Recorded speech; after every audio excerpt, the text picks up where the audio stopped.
Hello students, मैं Prince Kumar आप सभी को स्वागत करता हूं फिर से एक न्यू सेशन में। ये सेशन आप सभी के लिए जीडी कांस्टेबल के लिए मोस्ट इम्पोर्टेंट क्लास होने वाला है, जो कि जीके सेशन का होने वाला है। सभी प्रश्न आप सभी के लिए इम्पोर्टेंट है, सेलेक्टेड है, तो हर एक प्रश्न को आप लोग बारीकता से अध्ययन करना और सभी प्रश्न को 100% क्लास में फोकस करना। सभी प्रश्न आप सभी के एग्जाम की दृष्टि से सेलेक्टेड है। तो चलिए सीधा चलते हैं प्रश्न की ओर। देखो, पहला प्रश्न है कि अर्थव्यवस्था से क्या तात्पर्य है। अर्थव्यवस्था से क्या तात्पर्य है? तो राइट आंसर होगा देश के समस्त आर्थिक गतिविधियों का समन्वय। देश की समस्त आर्थिक गतिविधियों का समन्वय को हम ही अर्थव्यवस्था कहते हैं। तो राइट आंसर क्या होगा? ऑप्शन नंबर ए। समझ गए? अगला है आधुनिक अर्थशास्त्र का जनक किसे कहा जाता है। आधुनिक अर्थशास्त्र का जनक किसे कहा जाता है? किंग्स को, एडम स्मिथ को, अमर्त्य सेन को या रोबिन्स को? तो आधुनिक आर्थिक अर्थशास्त्र का जनक किसे कहा जाता है? तो राइट आंसर क्या होगा? राइट आंसर होगा एडम स्मिथ को। एडम स्मिथ को आधुनिक अर्थशास्त्र का जनक कहा जाता है। Option number B is the right answer. अगला प्रश्न है भारत में सर्वप्रथम राष्ट्रीय आय का आकलन किसने किया था। भारत में सर्वप्रथम राष्ट्रीय आय का आकलन किसने किया था? राइट आंसर होगा दादा भाई नौरोजी ने। दादा भाई नौरोजी ने भारत में सर्वप्रथम राष्ट्रीय आय का आकलन किया था। ऑप्शन नंबर सी। नेक्स्ट प्रश्न है क्षेत्रफल की दृष्टि से विश्व में भारत का कौन सा स्थान है। क्षेत्रफल की दृष्टि से विश्व में भारत का कौन सा स्थान है? पहला, चौथा, छठा या सातवां? तो राइट आंसर क्या होगा? राइट आंसर होगा सातवां। ऑप्शन नंबर डी, जो कि सातवां स्थान है। अगला प्रश्न है निम्नलिखित में से कौन सा राज्य पूर्वोत्तर के 7 बहनों का सदस्य है। निम्नलिखित में से कौन सा राज्य पूर्वोत्तर के 7 बहनों का सदस्य है? त्रिपुरा, बिहार, उत्तर प्रदेश या फिर बांग्लादेश, पश्चिम बंगाल? तो राइट आंसर क्या होगा? राइट आंसर होगा त्रिपुरा, जो कि पूर्वोत्तर के 7 बहनों की सदस्य है। तो ऑप्शन नंबर क्या होगा? Tripura is the right answer. Next प्रश्न है पश्चिम बंगाल की सीमा कितने देशों के साथ लगती है। पश्चिम बंगाल की सीमा कितने देशों के साथ लगती है? 2, 3, 4 या फिर 6? तो राइट आंसर होगा ऑप्शन नंबर 3 और ऑप्शन नंबर बी, जो कि 3 राज्यों की सीमा 3 देशों की सीमा पश्चिम बंगाल राज्य से लगती है। तो राइट आंसर क्या होगा? राइट आंसर होगा ऑप्शन नंबर बी। पश्चिम बंगाल की सीमा कितने देशों के साथ लगती है? तो 3 देशों की सीमा पश्चिम बंगाल टच करता है। तो राइट आंसर होगा ऑप्शन नंबर बी। अगला प्रश्न है खैबर दर्रा कहाँ स्थित है। खैबर दर्रा कहाँ स्थित है? भारत, नेपाल, पाकिस्तान या अफगानिस्तान? तो खैबर दर्रा कहाँ स्थित है? तो राइट आंसर क्या होगा? राइट आंसर होगा पाकिस्तान। ऑप्शन नंबर सी। कहाँ स्थित है? तो पाकिस्तान में स्थित है। अगला प्रश्न है पेरियार टाइगर रिजर्व किस राज्य में स्थित है। पेरियार टाइगर रिजर्व किस राज्य में स्थित है? उत्तराखंड, मध्य प्रदेश, तमिलनाडु या फिर केरल? तो राइट आंसर क्या होगा? पेरियार टाइगर रिजर्व किस राज्य में स्थित है? तो वह केरल राज्य में स्थित है। किस राज्य में स्थित है? Kerala. Option number D.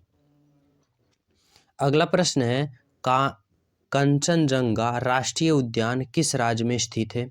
Kanchenjunga राष्ट्रीय उद्यान किस राज्य में स्थित है? सिक्किम, मेघालय, मणिपुर या त्रिपुरा? तो राइट आंसर क्या होगा? राइट आंसर होगा ऑप्शन नंबर सिक्किम। कंचनजंगा राष्ट्रीय उद्यान किस राज्य में स्थित है? तो सिक्किम में स्थित है। ऑप्शन नंबर ए। नेक्स्ट है भारत में जंगली गधे कहाँ पाया जाता है। सुंदरबन, कच्छ के रण, गिर उद्यान या असम के जंगल में? तो भारत में जंगली गधे कहाँ पाए जाते हैं? तो राइट आंसर होगा कच्छ के रण में। Option number B is the right answer. अगला प्रश्न है बेरी-बेरी रोग किस विटामिन की कमी से होता है? बेरी-बेरी रोग किस विटामिन की कमी से होता है? Vitamin D, vitamin C, vitamin B या फिर विटामिन ए। तो बेरी-बेरी रोग किस विटामिन के कमी से होता है? तो राइट आंसर क्या होगा? राइट आंसर होगा ऑप्शन नंबर विटामिन बी के कमी से बेरी-बेरी रोग होता है। क्या? विटामिन बी के कमी से। यहाँ से एक प्रश्न बनता है कि विटामिन बी का रासायनिक नाम क्या है? तो रासायनिक नाम होता है थायमीन। क्या होता है? थायमीन। विटामिन बी का रासायनिक नाम होता है थायमीन। तो इस प्रश्न का राइट आंसर होगा कि बेरी-बेरी रोग विटामिन बी के कमी से होता है। समझ गए? अगला प्रश्न है स्कर्वी रोग किस विटामिन के कमी से होता है? स्कर्वी रोग की बात करें तो यह विटामिन सी की कमी से होता है। किस विटामिन? तो विटामिन सी की कमी से स्कर्वी रोग होता है। विटामिन सी का रासायनिक नाम बोले तो क्या होता है? Ascorbic acid. Ascorbic acid. Vitamin C का नाम क्या है? Ascorbic acid. जो कि स्कर्वी रोग किस विटामिन के कमी से होता है? तो विटामिन सी के कमी से होता है। समझ गए? जो न्यू हो चैनल पे पहली बार हो चैनल सब्सक्राइब कर लेना, बेल आइकन दबाना, क्योंकि ऐसा प्रश्न आप सभी के एग्जाम में के लिए बहुत ही अति आवश्यक है। अगला प्रश्न है कि ये हो गया, यहाँ पे है प्राचीन वेद कौन सा है? ऋग्वेद, सामवेद, यजुर्वेद या अथर्ववेद। तो प्राचीन वेद कौन सा है? तो राइट आंसर क्या होगा? Rigveda. Option number A Rigveda is the right answer. अगला प्रश्न है कांदवरी के लेखक कौन है? हर्ष, वाणिभट्ट, कालिदास या विशाख दत्त। तो कांदवरी के लेखक कौन है? तो राइट आंसर क्या होगा? राइट आंसर होगा वाण्यभट्ट। Option number B. कौन है? तो वाण्यभट्ट है किस पुस्तक के लेखक? तो कांदवरी पुस्तक के लेखक। Option number वाण्यभट्ट। नेक्स्ट है, ये तो हो गया वाण्यभट्ट। कांदवरी पुस्तक के लेखक कौन है? तो वाण्यभट्ट। अगला प्रश्न है पाल वंश का संस्थापक कौन था? महिपाल, देवपाल, गोपाल या फिर धर्मपाल। तो पाल वंश का संस्थापक कौन है? तो राइट आंसर क्या होगा? राइट आंसर होगा Gopal. Option number C. Pala वंश का संस्थापक कौन है? तो गोपाल। अगला प्रश्न है प्रथम बौद्ध संगीति 483 ईसा पूर्व कहाँ हुई थी? प्रथम बौद्ध संगीति कहाँ हुई थी? वैशाली, पाटलिपुत्रा, कुशीनगर या राजगिरी में। तो प्रथम बौद्ध संगीति कहाँ आयोजित हुई थी? तो राइट आंसर क्या होगा? राइट आंसर होगा option number Rajagiri. Option number D is the right answer. अगला प्रश्न है द्वितीय बौद्ध संगीति कहाँ हुई थी? द्वितीय बौद्ध संगीति वैशाली, काशी, कश्मीर या चंपा में। तो द्वितीय बौद्ध संगीति कहाँ हुई थी? तो राइट आंसर क्या होगा? राइट आंसर होगा द्वितीय बौद्ध संगीति वैशाली में हुई थी। कहाँ? वैशाली में। अगला है तृतीय बौद्ध संगीति कहाँ हुई थी? तो तृतीय बौद्ध संगीति कहाँ हुई थी? पाटलिपुत्रा में। Option number B Pataliputra is the right answer. अगला है चौथी बौद्ध संगीति कहाँ हुई थी? जो कि इम्पोर्टेंट है, बौद्ध से आप सभी को प्रश्न बनता ही बनता है, इसलिए आप सभी को चारों बौद्ध संगीति एक साथ ही ले लिया गया। तो चौथी बौद्ध संगीति कहाँ हुई थी? तो ये हुई थी कश्मीर के कुंडलवन। कहाँ?